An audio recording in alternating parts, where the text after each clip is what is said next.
Yeah, I mean, I tried to actually get a video, a surreptitious video. The kids are too savvy these days. I was trying to just film, like, I don't know what I was doing. It was like trying to film the side mirror because we were driving, we'd gone on some trip or something, and the whole car was just belting out "It's My Oh, Life." I love that. But the bonding that happened with that was Totally. beautiful. It was Mhm. so good. And I'm like, that's it. You can build trust and re-establish trust in all sorts of ways with your kids. Absolutely. And it is that connection time. Yeah. It's just that connection time, whether it be talking, singing, dancing, you know.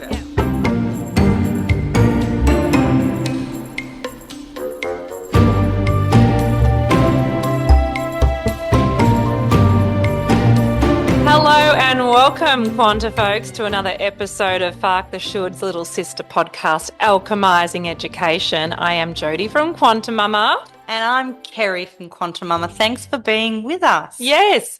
And today, because we were just even riffing on what we're going to title this podcast, I'm feeling like breaking into a bit of Bon Jovi, which is Quanta Kid 4's favourite song to rock out in the car. And basically he's just like, "It's my life." Oh, I And love feel that. like- I love that. That almost makes me want to sing too, Josie, if only I could. Well, I mean, why not? Oh, gosh. You can. That really hit me then, because just when we introduced the topic really quickly to ourselves, then you did that. I was like, oh my God, she's nailed it. Nailed it. Well, I mean, Bon Jovi nailed Oh, it, really. yeah, didn't he? He is the poet in this one. Mhm. So Yeah, it's my life. What's that mean, Keza? Tell Oh us. my gosh, what are we that talking is about? awesome. So it's about we all get to own our own life. Yeah. And I think that in the world we live in now, for both parents, children, every member of society, there is this need to live our life making other people feel happy, safe, proud of us, successful. And it's taking away the opportunity for us to own our life. Yes.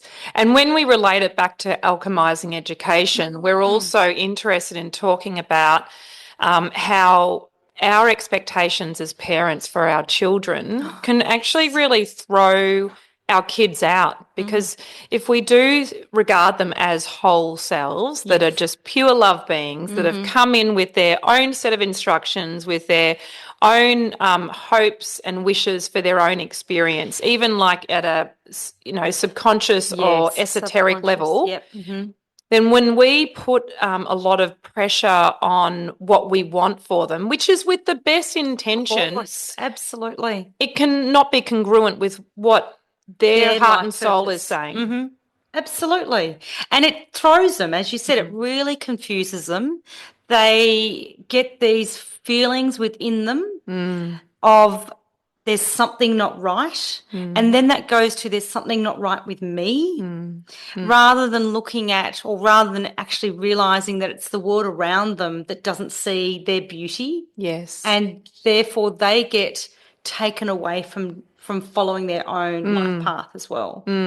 I feel like you were really lit up by this topic, or possibly on fire, as you sometimes get. And most of our beautiful Quanta folks don't often see Quanta Mama Kerry on fire, but she gets fiery. I do. Was there something specific that happened or that you observed that brought this into your awareness? Yeah, there was. It was interesting because I often listen to a lot of things, and people's perspective of it, I kind of go, but I've got a slightly different perspective. And it's not that it's what they're going through or what they're sharing isn't valid, real, and great to hear. Anyway, I was listening to this open letter the other day of this person who was talking about their child who had autism and had been diagnosed with autism, and they were reading out loud on their show this letter about just how heartbroken they were around this diagnosis for their child.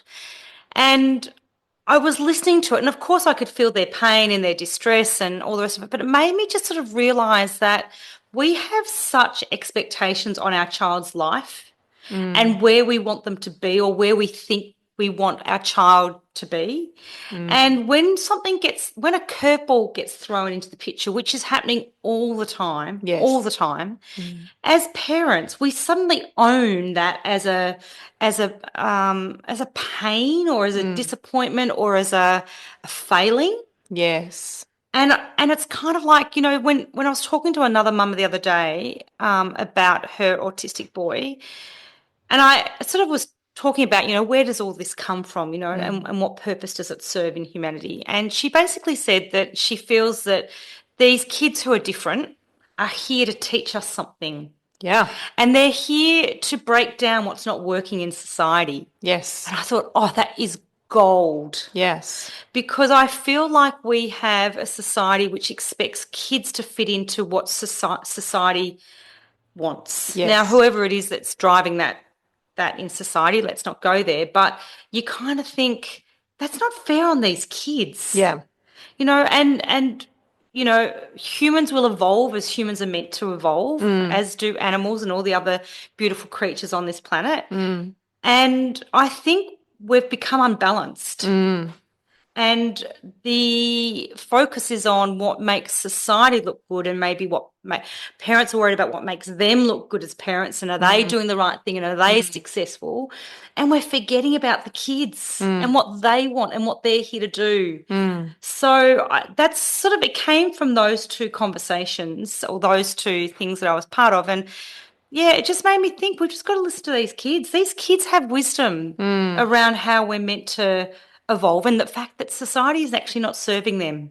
It's interesting what you're picking up on there, because I actually think there's even a greater momentum happening at the moment. And that is that kids are coming in, they're getting diagnosed by essentially the old system. Yep. I really think we're in I know that there are some voices out there talking about a new earth and things like that, but there is definitely something shaking shit up out there, right? We feel that in the collective consciousness when we sort of say, is it me? And then you talk to other people and they say, yeah, I'm feeling similar. And so then you kind of go, okay, there's a commonality to this kind of weight or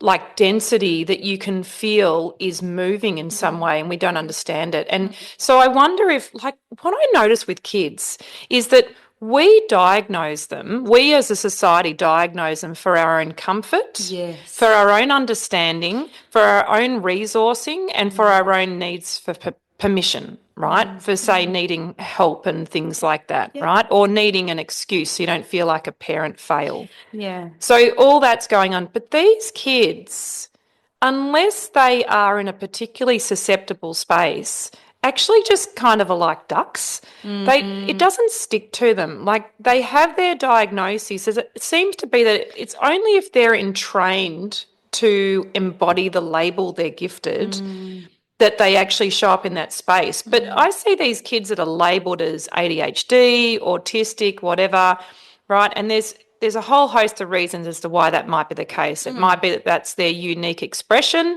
It might be that they've actually got heavy metal poisoning, which we just seem to turn a blind eye to in society all the bloody time. I mean, don't eat canned tuna or salmon, but seriously, we really need to look at what we're putting into our kids' bodies. Yes. That's a whole other topic. It is.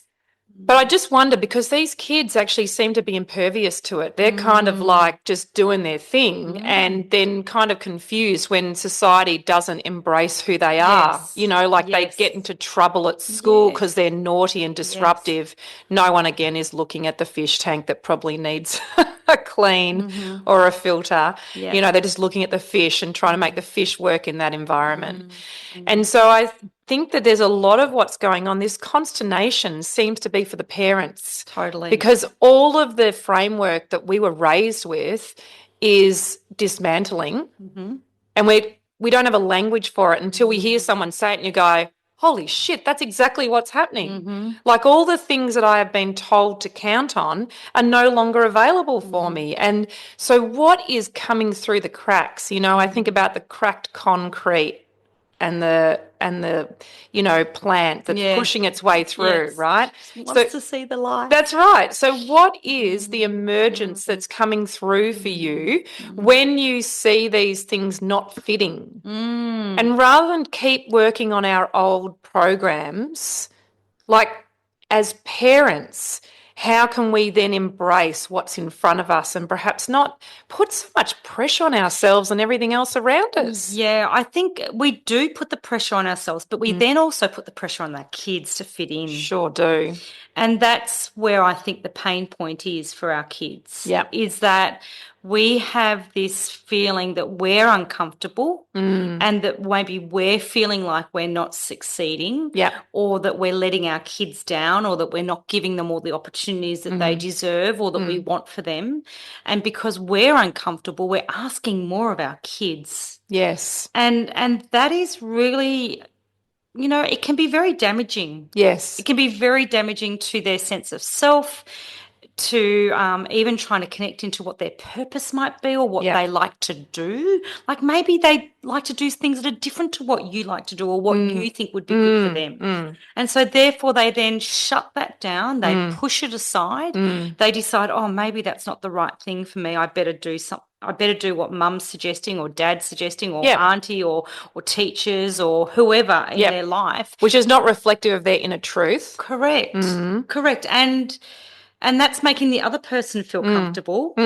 So they shut down what they desperately want to do or what they want to align to. And then that's what they become. Yeah. So then we're basically curating compliant adults in our Correct. children. And Absolutely. I can't imagine there are many of us out there that had our newborn child in our arms going, I can't wait to condition this human being that's to right. society. Yeah, that was not our intention. Oh, you're just in wonderment that Totally. your uterus grew that and Correct. they have 10 fingers and 10 toes Yes. and like And all they're the just so stuff. amazing. Extraordinary. And they're amazing just by their existence. Yes, correct. Right. And then somewhere in there, we get hoodwinked into thinking, firstly, we're not qualified for the job of parenting, even though we grew the human, right? Yeah, that's right. I mean, no one questions their ability to, cook the tomato they grew in their garden. Did you have a horticultural experience with that?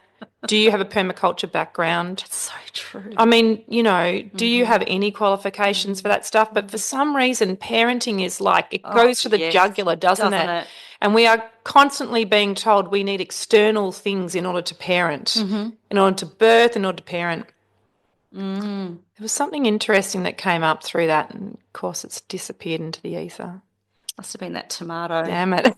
There was that taste of that tomato in your mouth. I suddenly thought about my next meal and went, oh yeah, tomatoes. Yum. That's what fasting does for you, Jodes. You're drooling over the thought of food at the moment. That's what my life is now. I'm fasting intermittently and I'm either hungry or I'm eating.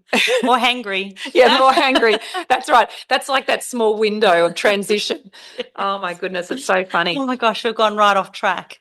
So the parenting in terms of we have whole children when they're born. Yes. And we see their beauty and we just wish for them to be happy and healthy. Yes. And with so much joy around them. Yes. And then slowly, bit by bit by bit, yeah, we start to just throw in this little bit of conditioning. Yes. And then that conditioning done through pure love intentions. Yes. Guilty, Your Honour. Yes. We then find ourselves starting to push them in the direction that we think is best for them. Okay, it came back. Yeah, good. And Thank these kids then just don't know how to find it for themselves. I just need you to talk for long enough to get me back on track. So the thing that came through that I think has been a theme we've talked about, we certainly talk a lot about this in Take the Leap in the parenting course that we run, is that, and this is just from observation, right? We don't take action until our kids, the fit is hitting the shan, right?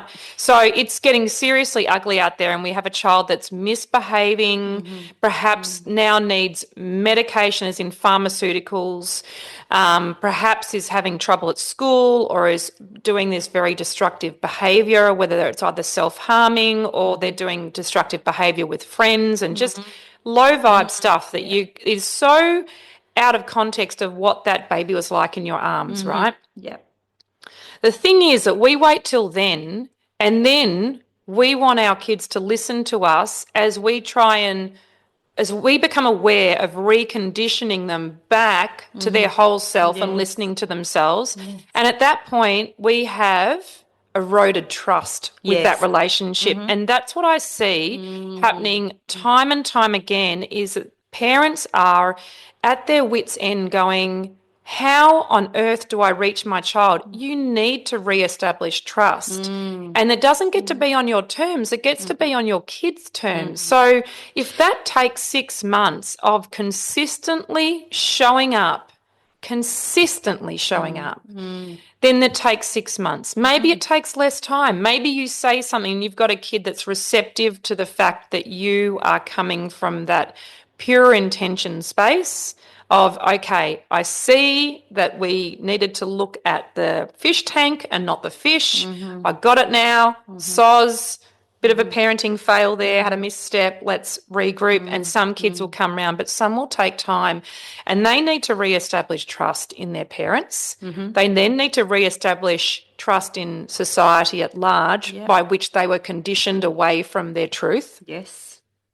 And then they need to obviously have trust in themselves because they do not have a well-honed inner voice. Like when those kids have been systematically broken down and removed from what their truth is, you know, in terms of that expression. I'm thinking about the kid that, say, is showing up as disruptive in the class. Is he disruptive? I'm thinking he because my most disruptive child is a boy. But is he disruptive or is he a fish that needs a different fish tank? Yeah, that's right. Or occasionally a little break to a different fish tank, you know?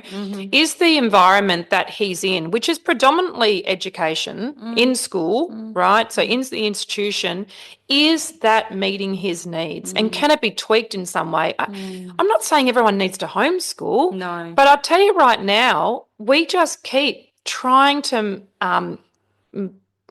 create kids that are not congruent with what their needs are. And then the message is, you're wrong. You're wrong. And then we get to the teenage years and we go, oh, how come you're not feeling good about yourself? Yeah.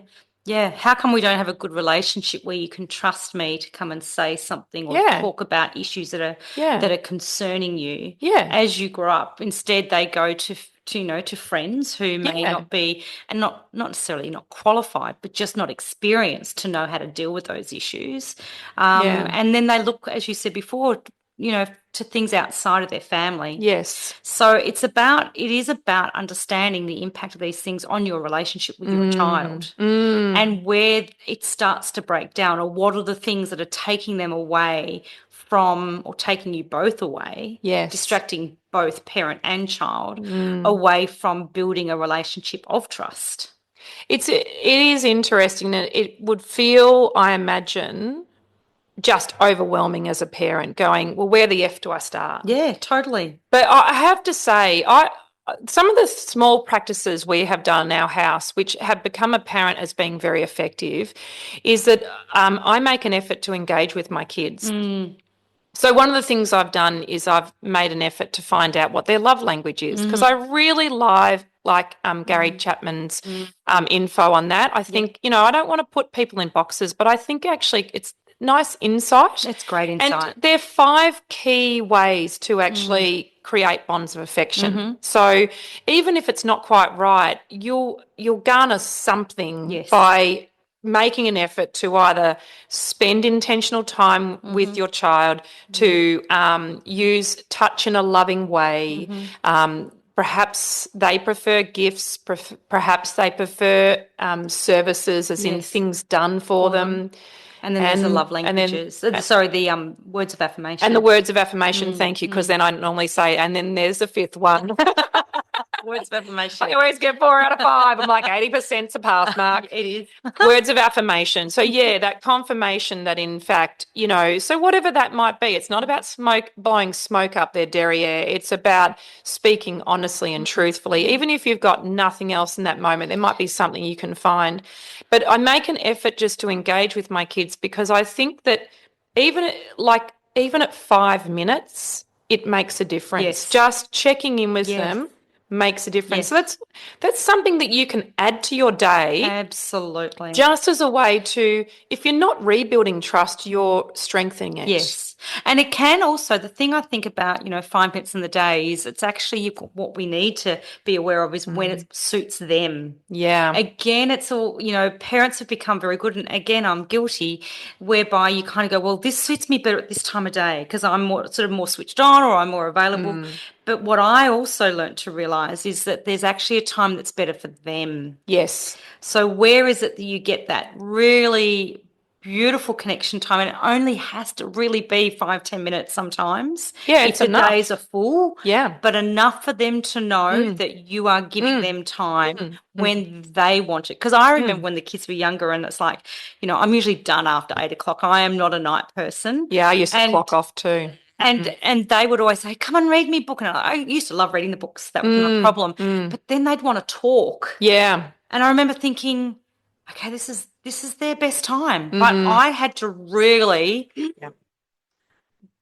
try Yeah. and gather up some extra energy and sort Yeah. of wake myself up because that's when they were ready to connect. Yeah. So it's about recognizing what Mm. works for them. Yeah. And this is where, sometimes Again, because it's building trust, right? building That's why trust. we make the effort to work it for the kids, Yes. because we're the ones initiating this re-establishing or strengthening of Yep. trust. Yep. Yep. I cut you off. That's okay. No, it's fine. I just think it is about focusing on the kids. Mm. And within the world that we live in now, there is a lot of focus on parents surviving, Yeah. parents doing the best that they can, Yeah.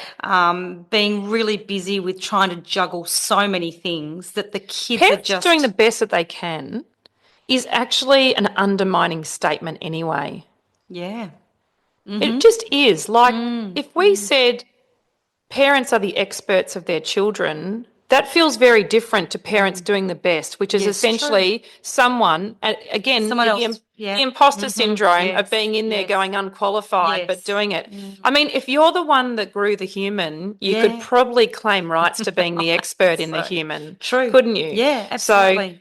what I've found is sometimes I can't work out when the best time of the day is. So, Mm, when I like what part of what I've curated is working from home. mm, And so I will check in multiple times mhm. because it gives me a little break as well. Yes. And I think there are a lot of people that are in that space of Mm, working mm, from home now, or mm. perhaps you've just work has adjusted itself to have a different Yeah. flavor, which is Mhm. again one of the gifts of the Rona time is Yes. that we've reimagined how we work and Yeah. we don't have to compartmentalize all of it. It can Mhm. be a bit of cross pollination Yes. within that. Yes. So there are definitely ways. The other thing that I do, which I know we've talked about before, is we make an effort to parent from a place of consent. And that doesn't mean it's a free for all, lollies for dinner, Mm, any of that kind of stuff. mm, We definitely pull the parenting card, but it's far more of this, I guess, to and fro conversation where we get to work out what's a priority and what's mhm, not. And the reason why I say that is that when I'm working on rebuilding trust, I won't rebuild trust by going, no, no, my time is now. Like, mm, it suits me mhm, now. It's mhm, great that it doesn't suit you and you're in the middle of something. I don't mm, care. We're going to have some quality time. mm, The other thing I've noticed is that you can actually work this in ways that are like dead time that or in between time that you wouldn't have mm. counted. Like the car. The Yes. car is a Oh, I fantastic place love to the engage with your car. kids. Yes, definitely. We have our best conversations in there. Yeah, absolutely. And I think kids feel more comfortable in the car as well, especially because it's not this, across the table, looking at each Yes. other in the eye, Yes, which is very which confrontational. which can be very confrontational. Mm, And, yeah, we can do a lot of great dreaming and imagining in the car. mm. So you can sort of just talk about anything. It's a bit of a riff without actually having, those eyes on you. So Yeah. yeah, the car's a terrific place for that. Well, I mean, it's soothing for me too. One Mm. thing I will say that might not actually be obvious to folks out there is we don't have the radio on. We don't have Yeah. music or radio on. Yeah. I just take Mm. that for granted Yes. now. Yes. I worked out that, well, Mm. when I paid attention to what was being said on the radio over a couple of years ago, and I was like, And you holy realize smokes, this it's is unrelenting. This yeah. This It's brainwashing is fear. unrelenting. So much fear. So much and so much drivel and nonsense. Yeah. And I just felt like it was like Distraction. eating fairy floss.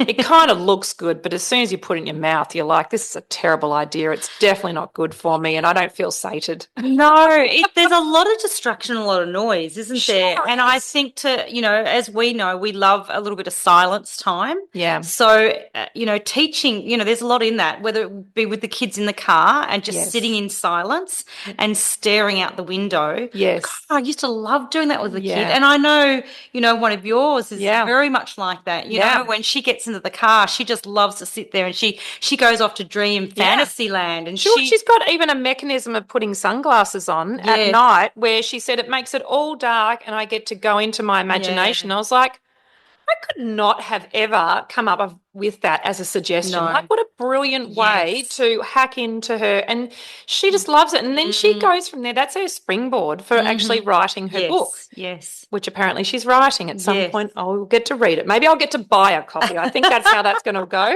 Definitely. But yeah, there's those spaces. It's about knowing where are those good spaces and giving them an opportunity to just try some different things in that space, Yes. whether it be just as we said, the radio is not great and it's noise and it's distraction and the Mm, conversations you can have and the opportunity to sit there in mm, silence. mm. All of those things, whether we be Yep. on our own or with our families, are just Mm, amazing. I'm mm. talking to ourselves maybe is probably pretty good too. When It we're on can our be. own, nobody Yes. argues with you or disagrees. That's true. It's 100% consensus on Yeah, all ideas. definitely You know, consensus. one thing that I just thought about, which is actually Mm, coming in a nice circular fashion, mm. is, good old Bon Jovi and It's My Life. Oh, yes.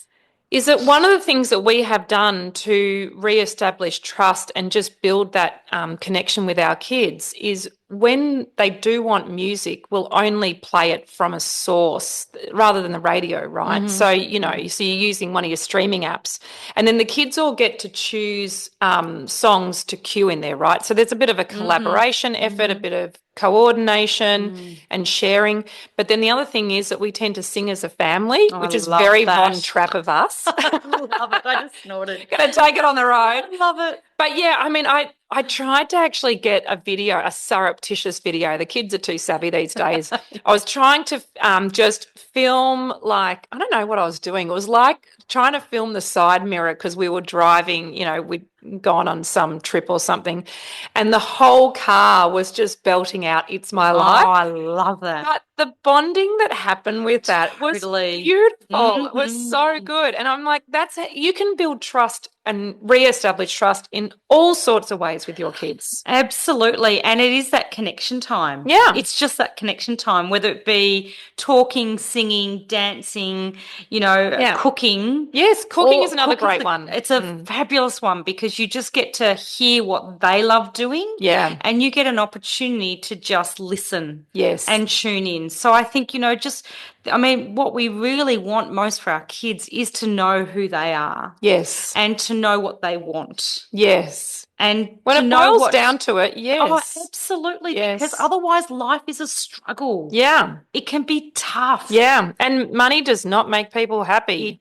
does not. I mean, it definitely makes it easy to be miserable, but Yes. it doesn't make you Yeah, happy. It's no. not a guarantee. So, this idea of wanting success at any cost for your child just doesn't stack up in this world. We need people that are clear with their intentions, speak truthfully, and their word is their bond, and they are good humans, and they feel good in themselves because when they do that, then the community benefits.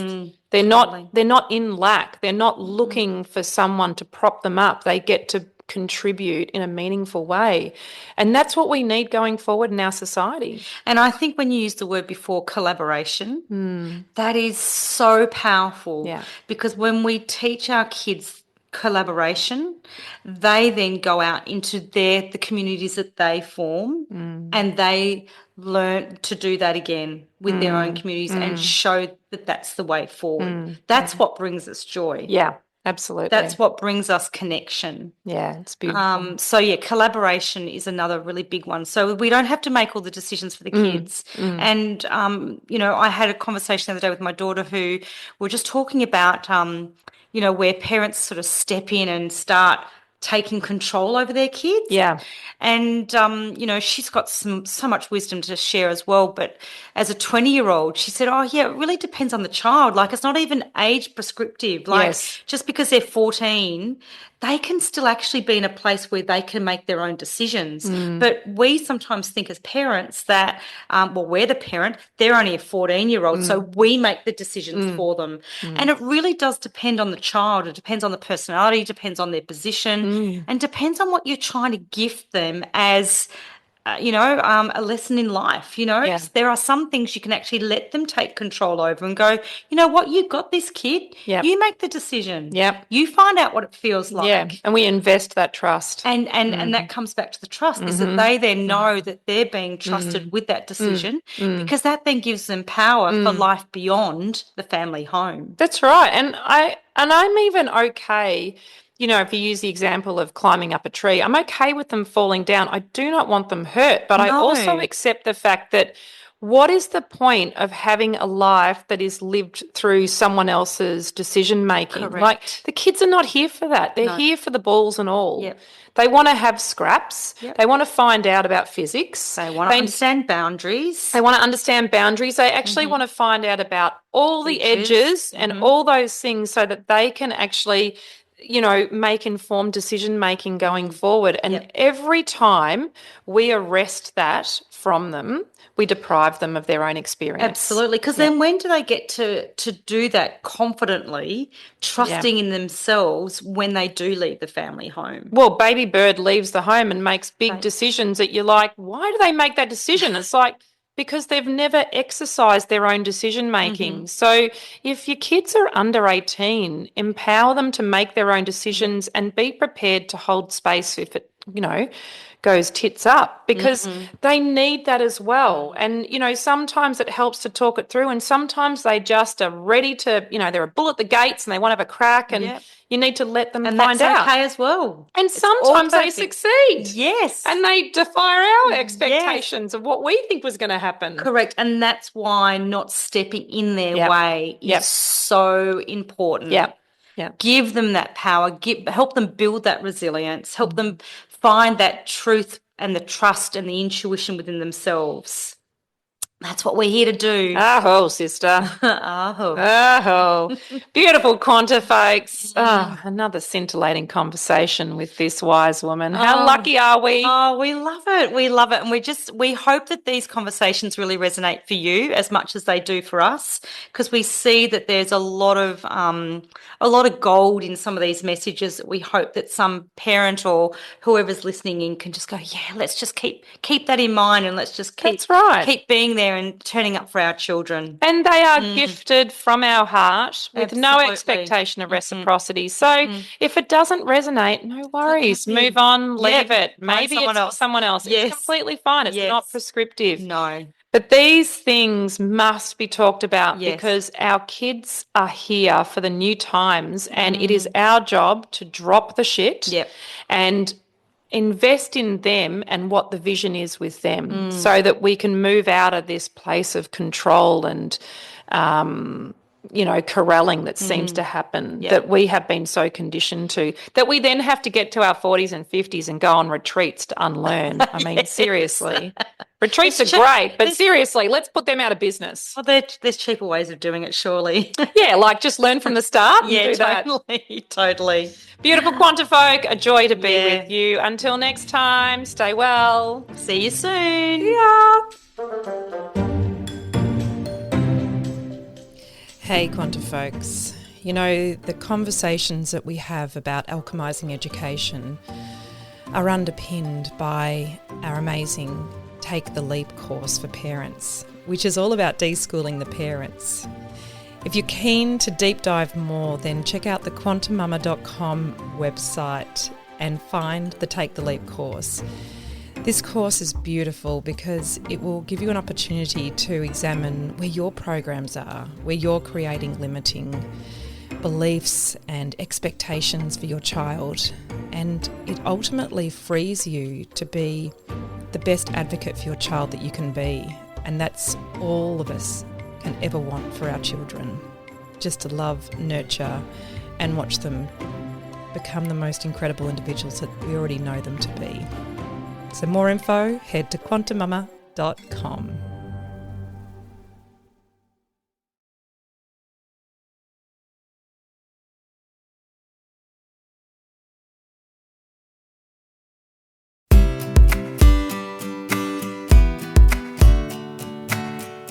Beautiful Quantifolks. You know, at Quantum Mama, we have a mandate that we feel so passionate about. We want and we are raising the community's vibration and frequency and consciousness through parenting and birth experiences. Such incredible, transformational experiences that will shape you as a person and are the very fabric of life. Do you want to find out how to high vibe your experience even more? Then Quantum Mama is your place. Head there for the High Vibe Birth course, ultimate preparation for birthing. Head there if you want to re-engage your child in the love of learning for the Take the Leap course, which is a deschooling course for parents. There's beautiful mind movies, and obviously this podcast is there, and we are here to support you. So head there for all the juice.